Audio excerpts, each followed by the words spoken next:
Yo, what's going on, guys? Boomer here, and today I'm going to be recording an informal slash informative video. A viewer in my chat asked how to aerial consistently and constantly while using a directional aerial. So I'm going to do a bit of explaining from a higher level player's understanding of using it for 8 years. So yeah, let's get right into it. Step one, I obviously want you guys to be using something that is comfortable for yourself. Me personally, I play on default binds just because I play claw. So I have power side and free aerial on square together. You'll also notice that I have aerial right and left bound. So I use all three aerials. That is completely a preference. I do not think it is necessary, but at least a directional and free I think are. But yeah, so make sure you guys have comfortable binds. And come follow me into free play. I apologize if I ramble or I fumble over my words because it's been a long day today and just got done with a decently long stream, so my brain is kind of mush. But yeah, we're gonna try our best to get our point across here. So obviously we'll start with the directionals, which is the whole point of the video. I made the controller overlay a lot bigger, so hopefully you guys can see exactly what I am doing and what I am pressing, and you can follow along. So I'd like you to just go into free play right now and choose the directional that you prefer. I don't know why, but for me, I prefer left. That's just how I learned. It was the first directional I learned. I can use right just as fluently, but I still prefer left. It's a little more comfortable for my hands personally. So pick your directional of choice and just jump in the air and start spinning. Right? This is all you got to do. Just tap your boost button, hold down the directional. This is what this looks like, okay? This is like the most basic understanding of how directional works. So obviously you can hit the ball like this, right? Like anyone can hit the ball just doing that. But it's not going to be the touch that you want, right? It's not always going to be the touch that you want. It's going to look very, very lethargic. It's going to look very, very out of control. Right? Because there is no correction being done. The true beauty in how directional shines is the corrections that are made along with the directional aerial. Right? So we'll begin with the 4 basic orientations, which these orientations are ways you can turn the car. Right? So these are what I highly recommend you get familiar with seeing and feeling, because as much as it's a rinsed, repeated, recycled answer, this is something that takes a lot of hours and practice to do, right? Obviously, some people are going to learn quicker than others, and it really depends on your car control in total, right? I feel like there's the misconception of people feeling like they need to be, completely spinning every time they take a shot or something like that, and that's just not the case. Directional at the highest level becomes just, a way to line yourself up and then you make your corrections afterwards. It's not really something you're doing completely the entire time. It's not like every single time I go for air dribble, I'm like, oh my god, I got to be spinning the entire way, because that's just not the case. It's a lot harder to maintain control when you don't have accuracy with this directional, right? So it might just be you air roll to make the touch, and then you correct, and then you switch up. It's very much for something that is correction based. So okay, the beginning orientations. You'll have air roll left or right, and you push the stick up. So this is what this looks like. And you'll notice that these all have completely different orientations on how your car spins and pirouettes through the air, right? So that is the up direction. You have the down direction, arrow left and down, or arrow right and down. Oh, sorry, I'm pushing it diagonally. Apologize. And then you have obviously to the left and to the right. So arrow left and to the left. And you get this type of tornado spin. And then you get arrow left and to the right. And you'll notice how when you do arrow left and to the left, that you're actually spinning the bottom end of the car, and arrow left and to the right is more the top end of the car, right? So obviously these are all different ways you can orient the car, and that also goes hand in hand with, arrow right. It would be the exact same way, just opposite directions, since your car is spinning a different way. That's not already self-explanatory. And then free arrow, I think, very much shines in the recovery game. So free arrow is obviously free, right? Like you really have the freedom to decide how the car moves, right? It's not going to spin on its own, right? If I just jump up in the air and I hold my free air roll, it's not going to do anything. It really is something that requires the stick to move. So I feel like players who began back in the day with just free kind of have a little advantage over players who began just with directional, because players with free had to actually make very precise corrections to do exactly what they wanted with the car, right? But most of your directional, is basically just an assistance to your correction. It's not like a crutch that you should be relying on, right? I think that's the whole point of why we're doing this video, right? Okay, so now I'd like to provide some examples of the benefits of each one. So let's just go find a replay real quick. Let's find something hopefully a little mechanical. So we have some swaps of air roll. Let's take a look at this first one.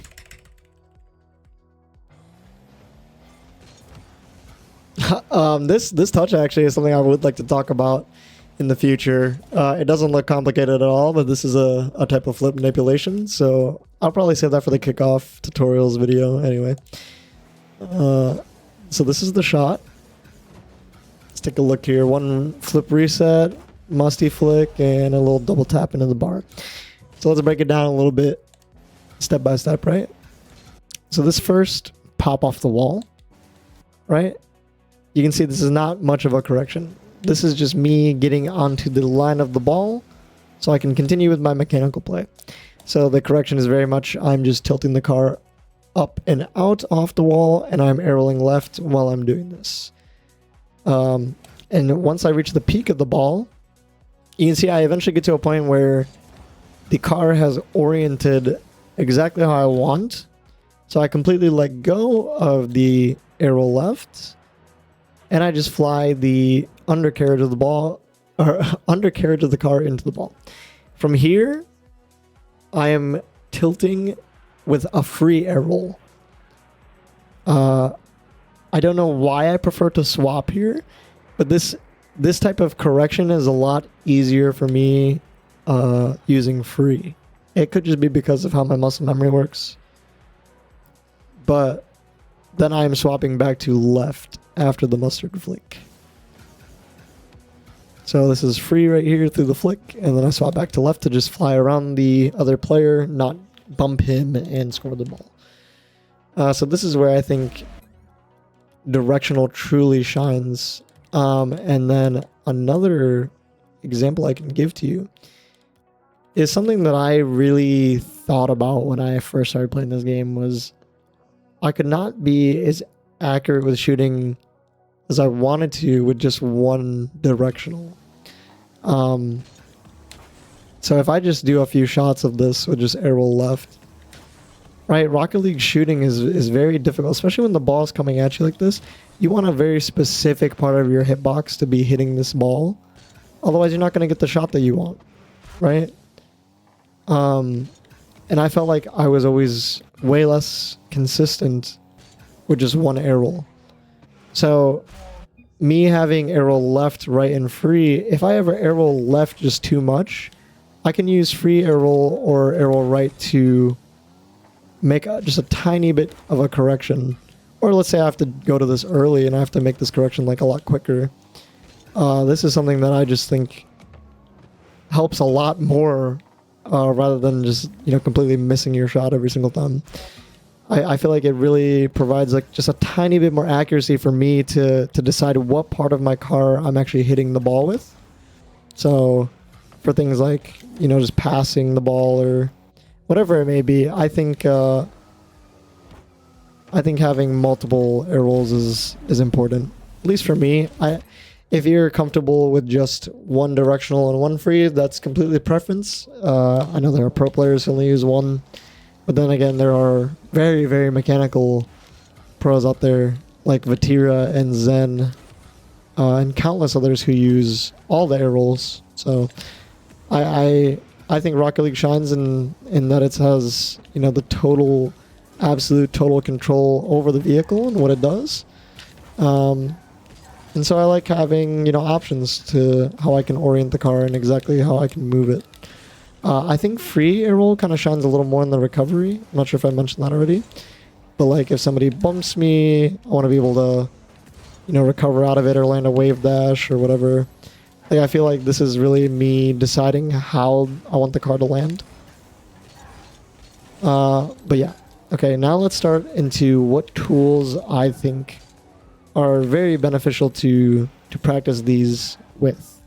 Right, so obviously I would want you to get your aerial car control to a point to where you're comfortable with every single orientation that I mentioned earlier. Right, so a good way to test this would be to just fly out the inside of your net and just try to hit the other crossbar across the field. And you can make this as awkward for yourself as possible, like if you're somebody who is pretty confident in your car control already. And just see if you can do this. Like with every single type of orientation, you can swap it up and use like your free air roll, whatever. And if this is something you struggle with, then you know you have to work. You have to practice on something already, which is good. You can make it really hard for yourself and try to throw yourself in like the weirdest orientation possible and see if you can recover it in time. And that's something like, you know, I like to do, just mix it up, throw the car in different ways, because that's really what gets your eyes to recognize what type of, you know, correction you have to make in the air with your stick. And again, that's something you have to feel, and that's something you have to do multiple times. Another example would be like, you know, in a ones game, if the ball's rolling to you and you want to, you know, go into a reset and fake the shot and then hit like a flick or a placement shot. I think having multiple options here is very, very good as well. But yeah, so we'll begin with rings maps. So for those of you that are on PC, obviously you can go to Steam Workshop, or I'm pretty sure Epic users can also get these rings maps. I'm not sure how, but I have definitely heard from people in chat that Epic can also play Workshop maps. So one thing I'd recommend, if you're new to ring maps and you're new to air rolling at all, start these rings maps flying like a brick. Because chances are, if you're somebody who struggles with making corrections with your directional air roll, that means you have a lack in car control or aerial car control somewhere in your game. So I think the easiest way to start is to just fly your car like a brick. Because what these maps are designed to do is to prevent you from having blackout moments. And what I mean by that is completely and total loss of control over the vehicle. That is what that means. So what you can do is just fly your car like a brick through this and get used to just orienting your car in different ways. You know, try to challenge yourself and fly the car sideways through these rings. Because if you can do this comfortably, then I would recommend then you can go and learn doing it, spinning the entire time, or using your directionals and mixing it up, and tapping your air roll and stopping your air roll. This is where rings maps get very creative, because it is endless in the amount of ways you can do it and the different types of pirouettes or corrections you can do. So for those of you on console, obviously you probably don't have access to the rings maps, hopefully in the future. But what you guys can use is the figure 8 map. That is a Rocket Labs map. So back in the day when I didn't have access to rings maps, I would go load up the Pillars map, I believe it's called.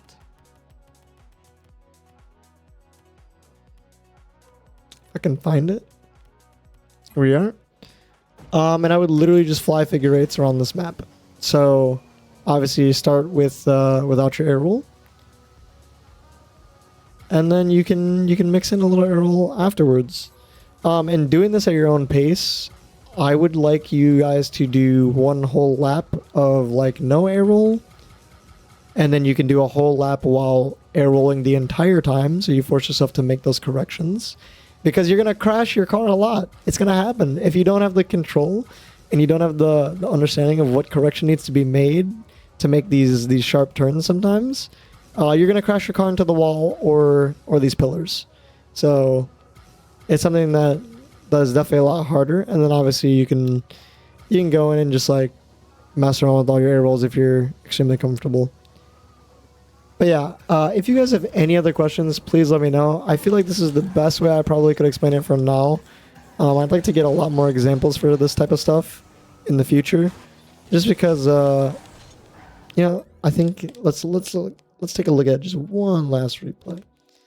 I'm hoping there's like something else that would showcase what I'm trying to discuss a lot better. I believe the replay is saved for the goal. So let's take a look. Look, hopefully it's a mech play as well.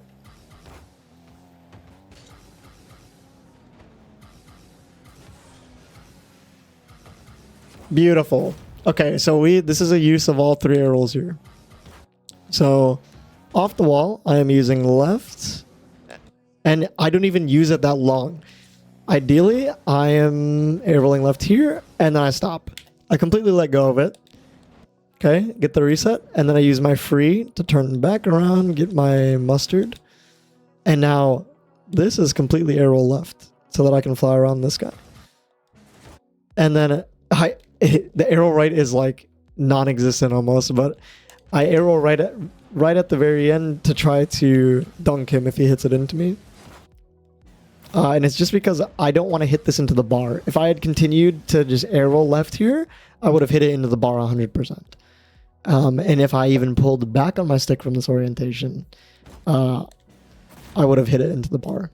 So another thing, when I was talking about earlier, people feel like they need to be spinning the entire time. It is incorrect. Do not do that, because it's just going to mess you up in the long run. You're not going to be able to shoot what you want. You're not going to be able to do the things you want. You should be able to look at orientations like these, right? And imagine it's just a shot. Okay, imagine it's just a backboard read. You want to be able to understand what type of correction needs to be made in that moment so that you know exactly how to shoot this. And I feel like anything that's like this, right? If you want to shoot this on the left side of the net, this is something that you can do with you can practice with your corrections. Just throw it at the backboard. Oh, sorry. I don't really use these things. And try to pick a spot on the net where you want to shoot. Right? But this is not something I see this in like champ gameplay where people will throw it at the backboard and the person is air rolling the entire time through the shot, and then it ends up looking like this.